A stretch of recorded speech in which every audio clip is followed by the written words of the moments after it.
শ্রেণী পঞ্চম অধ্যায় গুণনীয়ক ও গণিতক গসাগুয়ের ব্যবহার ৩৩ পৃষ্ঠা।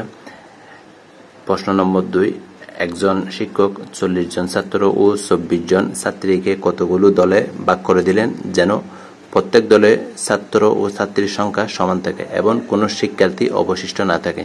সর্বোচ্চ কয়টি দলে ভাগ করা যাবে এবং প্রতি দলে কতজন ছাত্র-ছাত্রী থাকবে তা নির্ণয় করো। প্রথমে বলে রাখা ভালো যে এখানে সর্বোচ্চ কয়টি দলে ভাগ করা যাবে সেটা আমরা ৪০ এবং ২৪-এর গসাগু নির্ণয় করে বলতে পারব।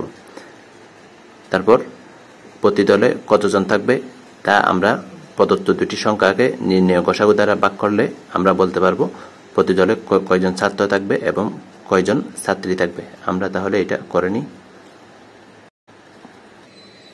প্রথমে আমরা ৪০ এবং ২৪-এর গসাগু নির্ণয় করব মৌলিক উৎপাদক সাহায্যে। মৌলিক উৎপাদকের সাহায্যে কিভাবে করব? দুটি সংখ্যাকে একটি মৌলিক সংখ্যা দ্বারা দুইটিকে একই সাথে ভাগ করা যেতে হবে।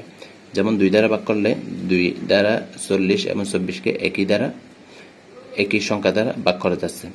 তাহলে এখানে পাই আমরা ২০, এখানে পাবো আমরা ১২। এখন ২০ এবং ১২-কে সর্বনিম্ন মৌলিক সংখ্যা দ্বারা ভাগ করতে হবে যেটি দ্বারা উভয়টিকে ভাগ করা যাবে। তাহলে সর্বনিম্ন মৌলিক সংখ্যা ২ দ্বারা উভয়টিকে ভাগ করা যায়, ১০ পাই, এখানে ৬ পাই। আবারও আমরা সর্বনিম্ন মৌলিক সংখ্যা দ্বারা এই দুটিকে ভাগ করব। আমরা পাই এখানে ২ দ্বারা ভাগ করা যাবে, ৫ পাই, ৩ পাই।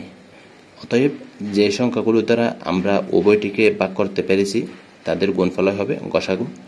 অতএব গসাগু সমান আমরা পাই ২ গুণ ২ গুণ ২ সমান ৮। সুতরাং সর্বোচ্চ ৮টি দলে ভাগ করা যাবে। সর্বোচ্চ ৮টি দলে ভাগ করা যাবে। তাহলে প্রতি দলে ছাত্র থাকবে, ছাত্র সংখ্যা, মোট ছাত্র সংখ্যা ৪০ জন। ৪০-কে আমরা ৮ দ্বারা ভাগ করি, তাহলে ৫ আর ৪০ জন, ৫ জন। আর ছাত্রী থাকবে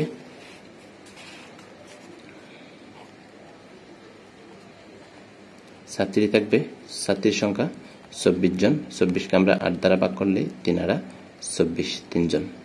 অতএব আমরা পেয়ে গেলাম সর্বোচ্চ ৮টি দলে ভাগ করা যাবে এবং ছাত্র সংখ্যা হবে ৫ জন, ছাত্রীর সংখ্যা হবে ৩ জন।